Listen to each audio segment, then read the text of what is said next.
I hope you are good and well. So today I'm going to explain you or demonstrate about the vendor return process. And here this is the demo class about the vendor return process. The parent node is return process. And this in this demo class I will explain you about the vendor return process. Why we have the vendor return. So suppose that for an example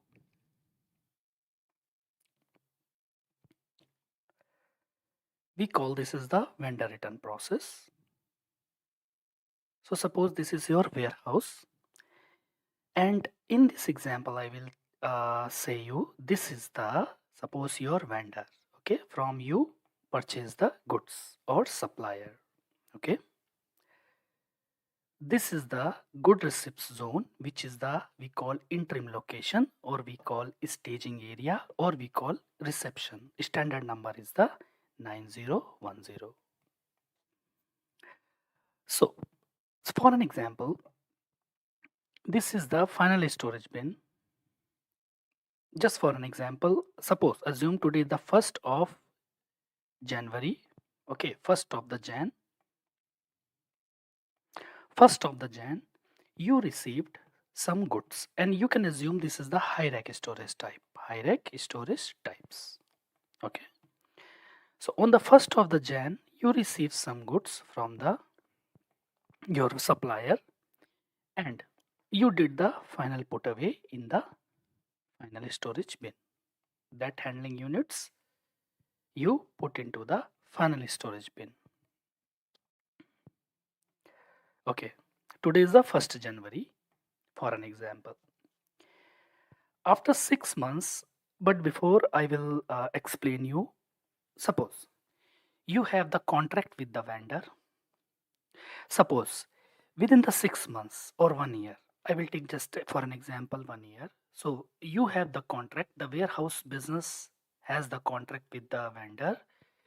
In case within a 1 year, if anything problem will come into the picture with the material which we purchase from the vendor will not restrict anything. Vendor will take the return delivery from us. He will return. So for an example, we purchase something from the vendor. After 9 months or after one like around 11 months, I came to know this product's not good actually. I want to return to the vendor. So vendor allow us, we can do the same process. We can return the product to the vendor. Okay. So today, 1st Jan 2025, for an example, I receive some product from the vendor. Okay. And I place my warehouse workers, they place the goods into the final storage bin, which is the high rack storage type. It's long, very, very tall and high racks. Okay. I put there. Then after 6 months, or after, for an example, 2nd of June 2025, few of our customers or one of the customers require the product. Now we want to sell our this product, and suppose this is the product is nothing but the pistons, truck pistons. Okay, these are the truck pistons which we purchase from the supplier with some specific kind of crankshafts. Okay, crankshafts. These are the made with aluminium. This made with the metal iron. Okay.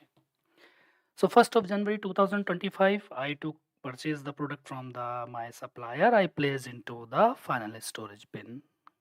That's fine. 2nd of June 2025, after a few months, Jan to June in between. Now 2nd June, I got some requirement from one of the customer. He requires 500 pieces of the piston with this full, which I placed here finally in my storage type. So this my customer C1 require vendor V1 for an example. Vendor V1, customer C1 require 500 pieces our customer requires. So I created the sales order in the warehouse. We created the sales order to sell the products to the this my C1 specific customer. How many pieces? 500 pieces. Okay. So suppose my warehouse workers, he went to the particular specific bin. Okay. And he scan the bin, he scan the HU, and we place to the before sending to the customer, bringing to the 9020 for the goods issue zone. So we have a specific kind of area. This is our process. This is a specific process, quality testing, which is additional we perform in our warehouse to always the satisfy to our customers. How? Before selling the product, when we pick from the final storage bin, we bring it to the one of the specific kind of quality test work center. The name is quality test work center. Suppose this warehouse name is Mans warehouse for an example. Okay. So what we do here. So I brought this entire HU to the here in this place in the work center. Then my warehouse workers, they open this HU, open this HU, and they test if everything is fine. Then will bring this HU to the product to the GI zone, and we send to the sale to the customer. Okay, so our sales. Okay, we purchase the product on which date? 1st of January 2025. Okay, the sales order. Now we are going to sell this product to the 2nd Jan 2025, around 6 months. Okay, so when my warehouse workers, they brought the product to they picked the entire HU and they brought to the quality testing. I can say this is the outbound quality testing work center. Okay, work center. We have another like work center in our warehouse. This is for inbound process. Okay, this is suppose I have the quality testing specific area in my warehouse before sending any goods to the customer. Because why we test here, because we deal with the material, we deals with the metal products. Okay, metal products, sometimes it gets moisture, it gets rust due to the moisture. Okay, so I brought all the product here, and my warehouse worker, they open the HU and they try to test. And when they try to test the product, then they came to know, oh, many like a number of these pistons along with the shafts, or these shafts, crankshafts, which made with the pure metal, cast iron, or it's a nothing but a iron. So this shaft got the rust, deep rust. We perform, when we purchased, we did not tested anything, just we purchased from the customer and we did the final put away. Before selling, when I came to know, before selling these goods, I came to know, oh, our products, we have a lots of rust. So we cannot sell this product to the customer, right? Because customer is paying us, so we should provide the best services to them. So this product we cannot sell to the customer. So in this process, what I will do, the same demo class I am going to explain you today. In the extended warehouse management, in advanced CWM, we have one concept called return process, vendor return process. In this situation, what I will do, this product, which is the damaged product, we will return back. We will return back to the vendor. Now see here in this situation, this is the inbound process. When I place this product, this is the inbound process. Okay. So in that situation, I know the exact date when we receive the product. Okay, exact date we know. So this is through movement type 102. Normally we can return back. In this process, we can return back this product to the same process we will follow, outbound. Okay, through outbound we will bring this product here to the GI zone, and directly we will create outbound delivery. Then this product will reach to our vendor back. Because why outbound? because we are sending something out from our warehouse. Something is going outside, so we perform here outbound process. Okay, this is fine. In another situation, suppose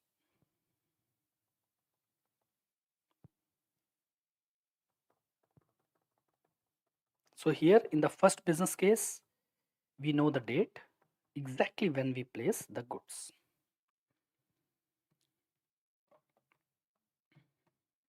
Another business case, suppose we don't know when we put the goods into the final bin, but we perform the inbound process. We perform the final put away process. Same process. So this is suppose my ring piston which is made by metal, and this is the GI zone. Okay. Now in this situation, the first point, we don't know when we place the goods. We place like 7 months, 9 months ago, but we forgot the final put away date. So the first drawback with us, we have not the exact date when we perform the final put away process, but we did this final put away. We purchased the goods, we did the final put away. In that situation, second situation, what will be happen when we pick the goods? Okay, we pick the goods, again we brought it to the quality testing outbound storage type. We can say this is the temporary work center area. Here I open all the handling units and I came to know these products are not up to the mark, so we should not send this product to our C1 customer. In that situation, we do not have the exact date when we place the goods into the final storage type. In that situation, we are going to perform one special kind of process which I am going to show you here. So if we do not have the inbound delivery detail, if we do not have the purchase order detail, if we do not have any exact date detail when we place the goods, in that situation what I will do,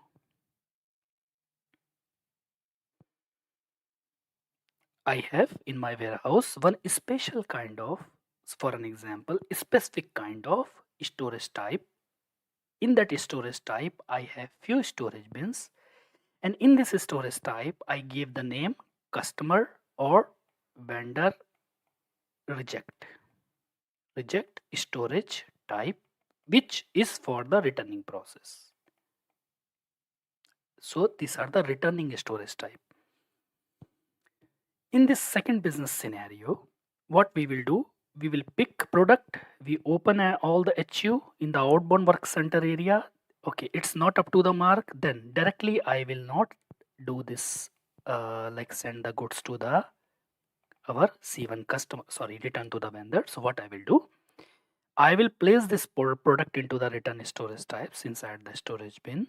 Okay, then what we will do next, from return storage type, I will create again outbound delivery picking task from here. First picking task from here, we put to here. Then again one warehouse task, outbound warehouse task to pick the product here and place it into the 9020 area, and we will sell to the, sorry, and we will return back to the vendor. So two situations are here that I explain in my demo class, that I explain in my configuration documents step by step, how we work with this complex vendor return processes. This is for the outbound side, because the delivery would be created when we return anything to the customers or to the vendor. The delivery would be created based on the outbound, because see, when we place the product came in my warehouse, when we send, then it go out from the warehouse to the vendor. So vendor, from vendor side it will be inbound delivery. Okay, from our side it would be outbound delivery, because vendor is going to receive our the products we reject, and we perform the outbound process to send the goods to the vendor. Okay, this is the business flows, business processes. So here in my document I explain about the Outbound vendor return process.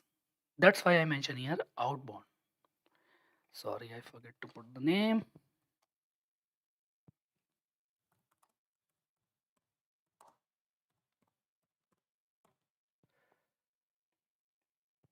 Okay.